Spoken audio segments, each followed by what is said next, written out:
The Galactic Council's betrayal. In the vast expanse of the Milky Way, humanity had finally taken its place among the stars. For decades, Earth had been a member of the Galactic Council, a coalition of advanced alien civilizations dedicated to peace and mutual prosperity. Humans, with their unique blend of creativity and determination, had quickly become valued contributors to the galactic community. Dr. Amelia Chen, Earth's ambassador to the Council, stood before the towering crystalline edifice of the Council chambers on the neutral world of Centauri Prime. The iridescent spires stretched far above, seeming to touch the pale lavender sky. As she ascended the gravity lift to the main hall, Amelia couldn't shake a feeling of unease that had been growing over the past few cycles. The Council chamber buzzed with activity as representatives from 100 worlds discussed matters of galactic importance. Amelia took her seat, nodding to her colleagues.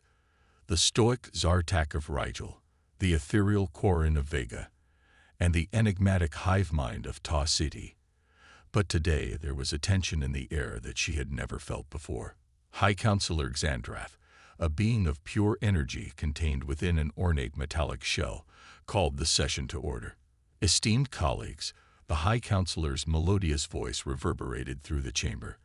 We face a grave threat to the stability of our galactic union. Amelia leaned forward, her heart racing. She had expected discussions on trade agreements or scientific collaborations, not talks of threats. Our long-range sensors have detected a new species on the fringes of our space. Xandrath continued. They are warlike, expansionist, and possess technology that rivals our own. They call themselves the Krylat. Murmurs of concern rippled through the assembly. Amelia's mind raced. Why hadn't Earth been informed of this? As a council member, they should have been privy to such crucial information. We have attempted peaceful contact, the High Counselor said, but the Krylat respond only with aggression. They seek to conquer, to subjugate. We must act decisively to protect our way of life. The Zartak representative, General Korm, stood up. We must strike first, gather our fleets and crush these barbarians before they can threaten us. Amelia was shocked. This went against everything the Council stood for. Surely diplomacy, she began, but was cut off by the Corin delegate. We have seen the simulations. The Corin's thoughts echoed in everyone's minds. The Krylat's path of expansion will take them through Earth's sector first. Humanity will bear the brunt of their assault. Amelia felt a chill run down her spine. Then we must prepare Earth's defenses immediately. We'll need the Council's full support. I'm afraid that won't be possible. High Counselor Xandrath interrupted, a note of regret in their voice. The Council has already voted. To preserve the safety of the majority, we must sacrifice the few. The words hit Amelia like a physical blow. Sacrifice? What do you mean? Earth and its colonies will be cut off from the Council, Xandrath explained. All hyperspace beacons in your sector will be deactivated. Your world will stand alone against the Krylat threat. Amelia stood, her face flushed with anger and disbelief. You can't do this. Earth has been a loyal member of the Council. We've shared our technology, our resources. You're condemning billions to death. The decision is final, Xandrath said, their voice heavy. For the greater good of the galaxy, Earth must be the shield that protects us all. As the reality of the situation sank in, Amelia realized the depth of the Council's betrayal. They had used humanity, gained their trust, learned their weaknesses, and now, when faced with a true threat, they were abandoning Earth to its fate. With trembling hands, Amelia activated her quantum communicator, sending an urgent message to Earth's government. As she looked around the Council chamber, at the faces of those she had once considered allies, she knew that humanity now stood alone against the coming storm. The Galactic Council had betrayed them, but Amelia swore that this would not be the end of humanity. Somehow, they would survive. Somehow, they would show the galaxy that humans were not to be underestimated. As she was escorted from the chamber, stripped of her ambassadorial status, Amelia's mind was already racing with plans. Earth would need to mobilize, to prepare for war on a scale they had never imagined. And perhaps in the crucible of this coming conflict, humanity would forge something that would make the Council regret their betrayal. The stars seemed colder as Amelia boarded her ship for the long journey home. Earth's darkest hour approached, but with it came the opportunity for humanity's finest moment. The real test was just beginning. Earth's last hope, the Titan Project. The news of the Galactic Council's betrayal sent shockwaves through Earth and its colonies. Panic gripped populations as the reality of their isolation and the impending Krylat threat sank in. But in the face of this existential crisis, humanity's indomitable spirit began to shine. In a secret facility beneath the Himalayas, Dr. Ilara Vance stood before a holographic display, her eyes reflecting the blue glow of projected schematics.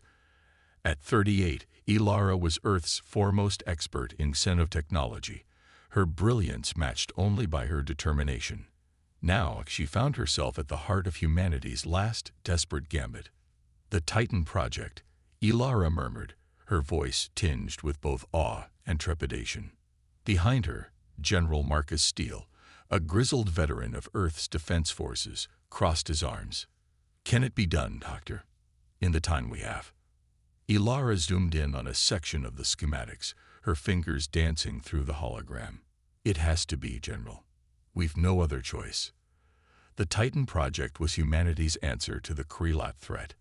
A single, massive ship that would embody the pinnacle of human innovation and reverse-engineered alien technology.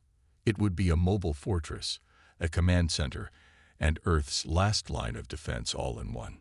"We're throwing everything we have at this," Steele said, his voice gruff but not without hope. "Every nation, every colony, all resources are being pooled." Ilara nodded, her mind already racing through calculations and possibilities. "We'll need to push the boundaries of what's possible. Gravitic propulsion, phase shift shielding, dark matter weaponry. Technologies we've only theorized about." As they spoke, the facility around them hummed with activity. Scientists and engineers from every corner of Earth and its colonies worked tirelessly, their differences set aside in the face of a common threat.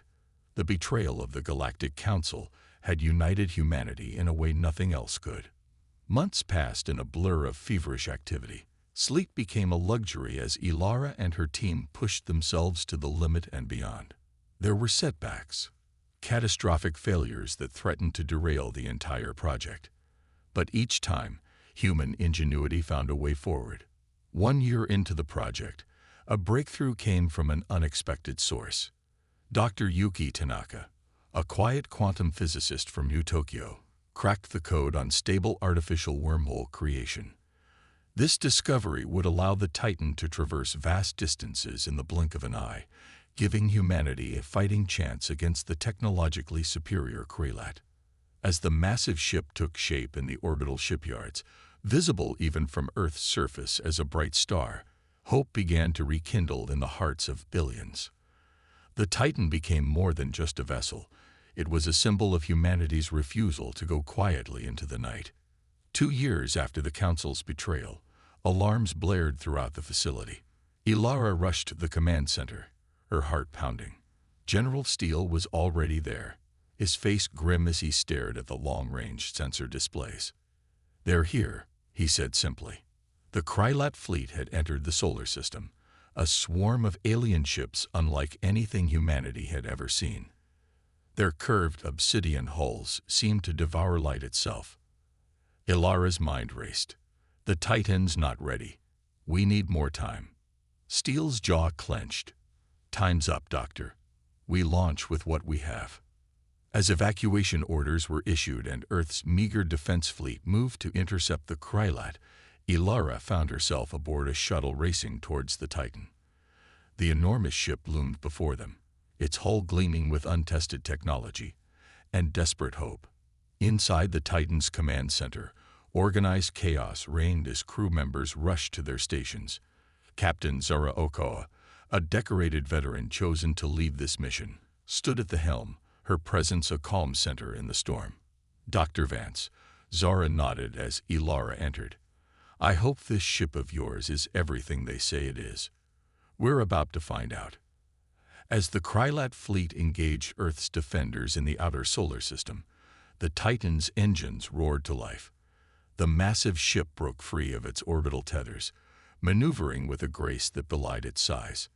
Ilara watched the tactical displays with bated breath. Years of work, the combined efforts of all humanity, were about to be put to the ultimate test. As the ship accelerated towards the battle, she felt a mix of terror and exhilaration. "This is it," she whispered to herself. "Humanity's last stand." The Titan plunged into the fray, its advanced weapons blazing.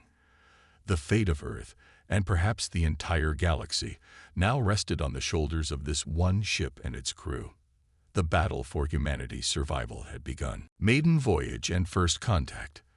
The Titan erupted into the heart of the battle, its massive form dwarfing even the largest of Earth's defensive fleet. Captain Zara Okoa's voice rang out clear and steady over the ship's communication system. "All hands, battle stations. This is not a drill. We are humanity's last hope. Let's show these Krylat what we're made of." Dr. Ilara Vance stood at her station, fingers flying over holographic controls as she monitored the ship's experimental systems. The Titan shuddered as it unleashed its first salvo, lances of coherent dark matter that sliced through the void, striking a Krylat cruiser with devastating effect. "Direct hit," shouted the weapons officer. "Enemy ship disabled." A cheer went up around the bridge, but it was short-lived. The Krylat responded with a fury that made it clear why the Galactic Council had feared them. Swarms of smaller craft broke off from the main fleet, surrounding the Titan in a deadly dance. "Evasive maneuvers," Zara ordered, her hands gripping the command chair as the ship lurched. "Dr. Vance, how are our shields holding?" Ilara's eyes darted across her readouts. "Phase shift shielding at 82% and holding. But we can't take sustained fire like this for long." As if to punctuate her words, a massive blast rocked the ship. Sparks flew from a nearby console, and warning klaxons blared. "We've lost the port gravitic stabilizer." An engineer called out, "Compensating, but our maneuverability is compromised." Zara's eyes narrowed as she assessed the tactical display. The Krylat were pressing their advantage, their ships moving with an almost organic fluidity that defied conventional space combat tactics. "Dr. Tanaka," Zara called to the quantum physicist, "is the wormhole drive operational?" Yuki's usually calm demeanor was strained, but his voice remained steady. "Theoretically, yes, but we haven't had a chance to test it in combat conditions. The risks are less than certain destruction." Zara finished. "Plot a micro-jump. Let's see if we can't surprise our unwelcome guests." As Yuki and his team worked feverishly to prepare the wormhole drive, the battle raged on. Earth's defensive fleet fought valiantly, but they were outmatched and outgunned. The Titan was their only hope. "Wormhole drive spooling up," Yuki announced. "Coordinates locked. Captain, we're ready on your mark." Zara took a deep breath. "All hands, brace for wormhole transit. Initiate jump in 3, 2, 1. Now." For a moment, reality seemed to twist. The view screens filled with impossible geometries as the fabric of space-time folded around the Titan. Then, with a lurch that sent several crew members stumbling, they emerged behind a Krylat fleet. "We did it!" Ilara exclaimed, her eyes wide with a mixture of scientific awe and relief. "No time to celebrate," Zara snapped. "All weapons, fire at will."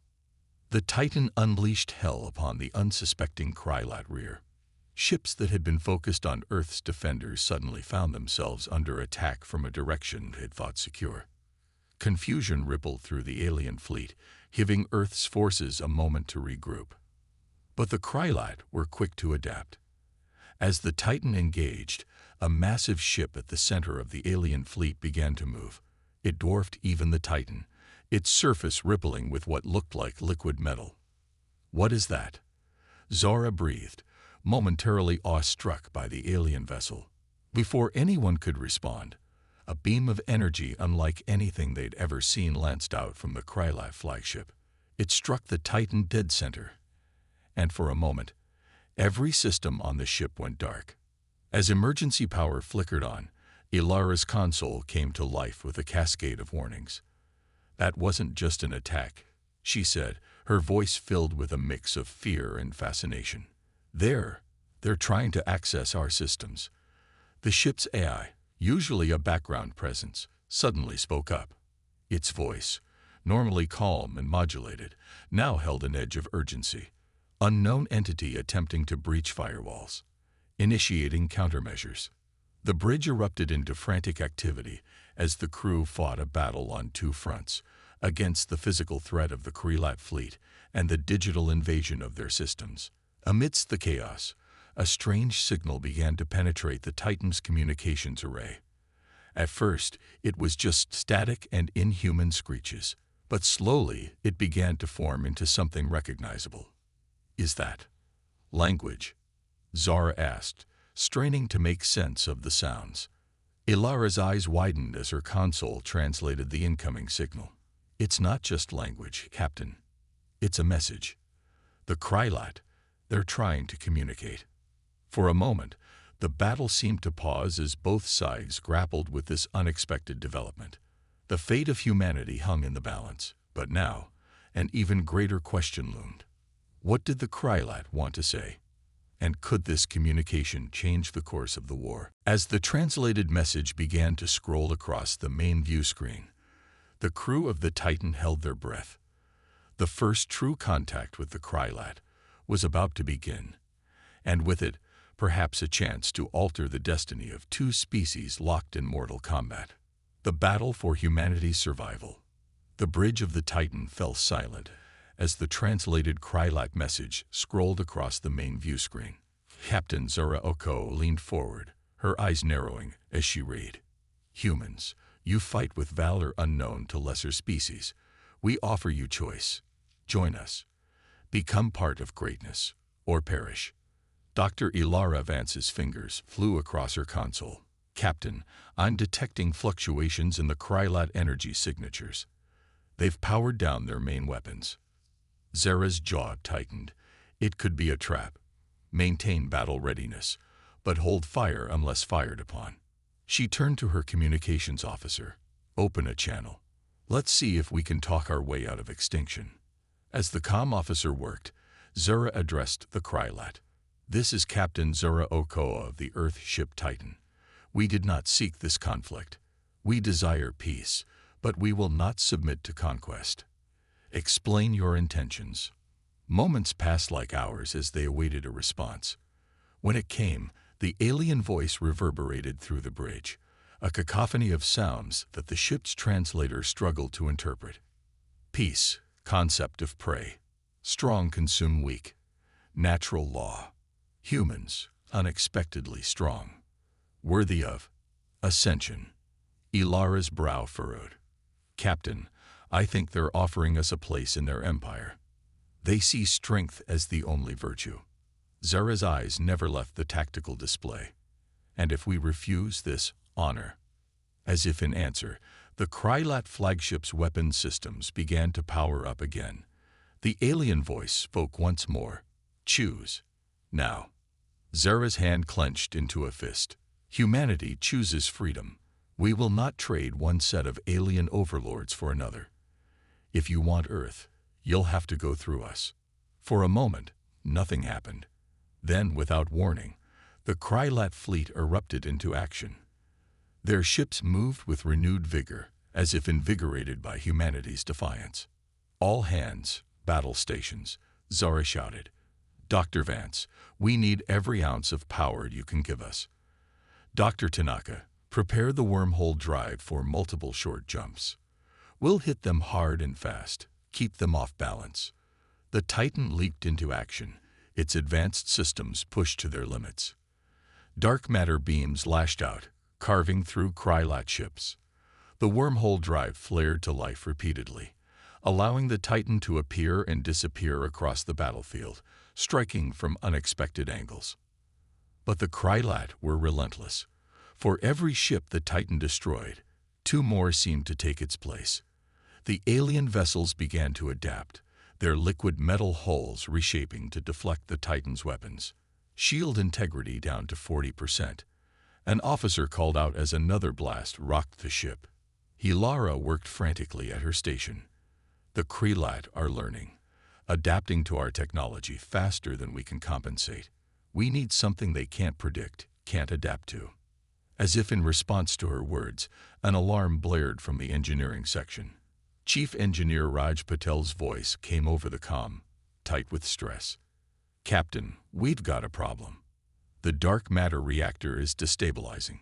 If we don't shut it down, we're looking at a cascade failure that could tear a hole in space-time itself." Zara's mind raced. A cascade failure could destroy the Titan and everyone on board. But it could also be the unpredictable element they needed to turn the tide. "Dr. Vance," Zara said, her voice low and intense, "if we intentionally triggered that cascade failure and contained it, could we weaponize it?" Ilara's eyes widened as she grasped the implications. "It's possible, but the risks are astronomical. We'd be playing with forces we barely understand." "Do we have a choice?" Zara asked, looking around at her battered crew and the swarm of Krylai ships surrounding them. Ilara took a deep breath. "No, we don't. I'll need to work with Raj to modify the containment fields. We'll only get one shot at this." As Ilara rushed off to engineering, Zara turned to Dr. Tanaka. "Plot a course for the heart of the Krylai fleet. We're going to give them a final they'll never forget." The next few minutes were a blur of activity. The Titan plunged deeper into the enemy formation, taking hit after hit. Sparks flew from overloading systems, and the hull groaned under the strain. "Containment fields modified."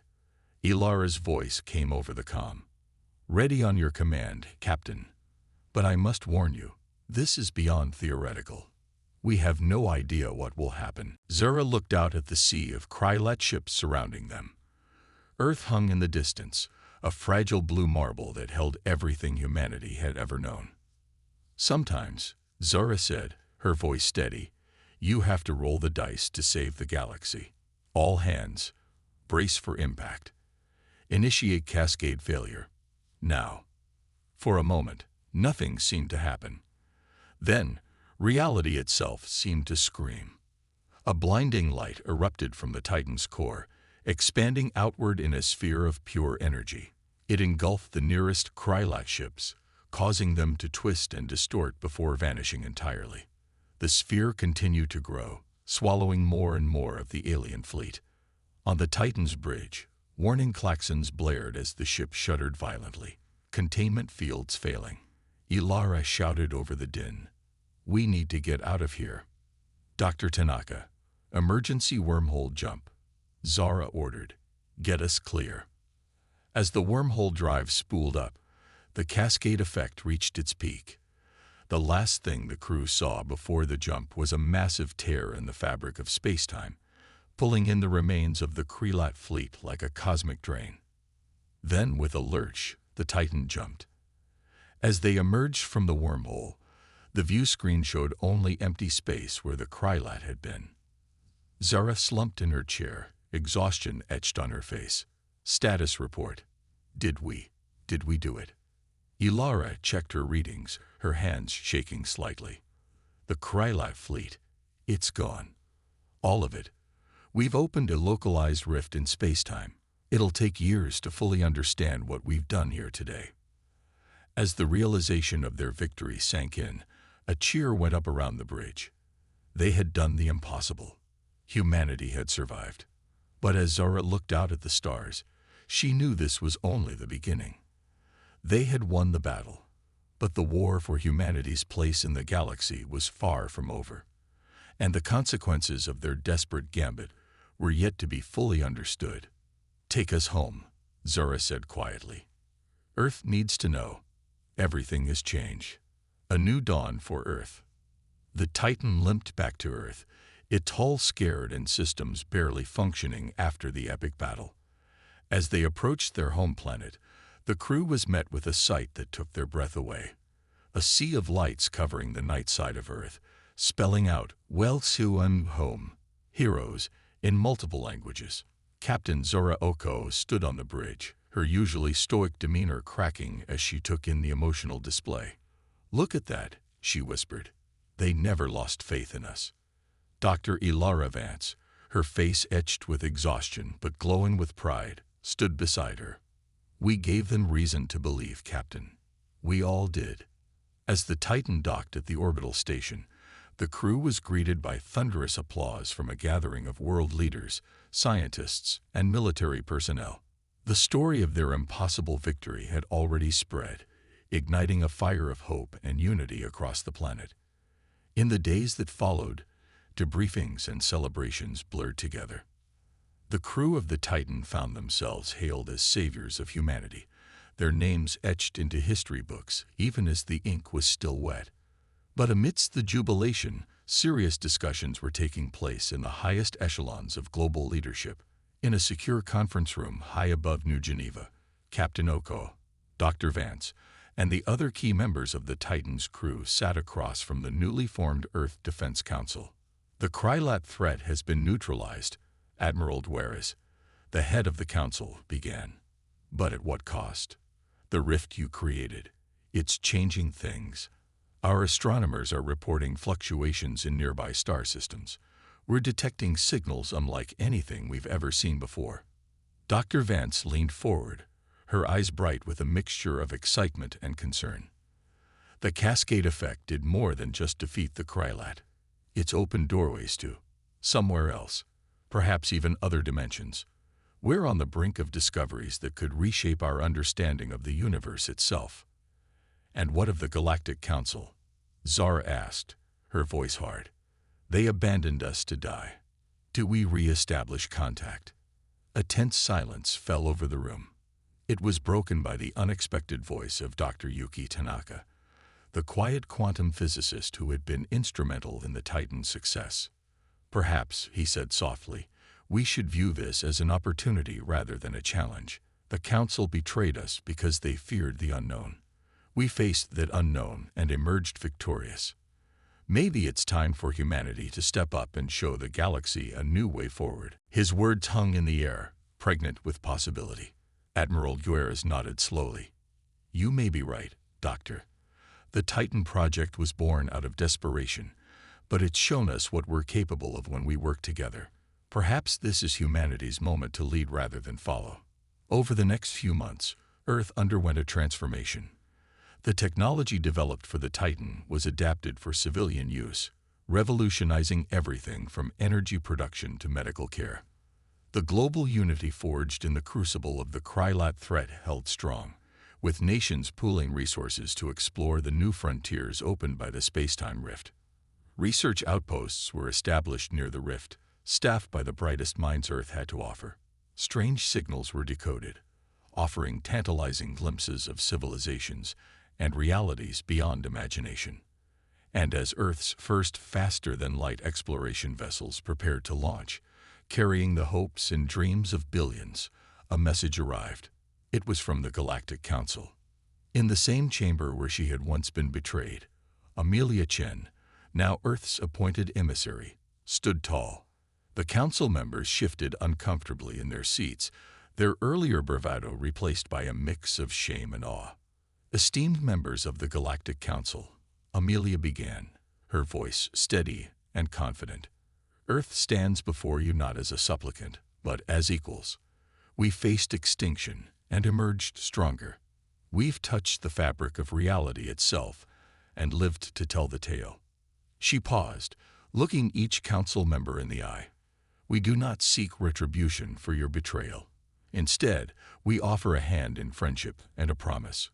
Earth will lead the way into this new era of galactic exploration and understanding. We invite you to join us in this journey." As murmurs of assent rippled through the chamber, Amelia allowed herself a small smile. On a screen behind her, live footage showed the Titan, now refitted and upgraded, preparing to embark on its new mission as the flagship of Earth's exploration fleet. Captain Okoa's voice crackled over the feed. "Titan to Earth control. All systems go. We're ready to make history. Again. As the Titan's engines flared to life, carrying humanity's best and brightest into the unknown, a new chapter in galactic history began. Earth, once abandoned and left for dead, now stood at the forefront of a new age of discovery and cooperation. The stars, once so cold and distant, now beckoned with the promise of adventure. And humanity, tempered by fire and united in purpose, was ready to answer that call. The end, or perhaps just the beginning.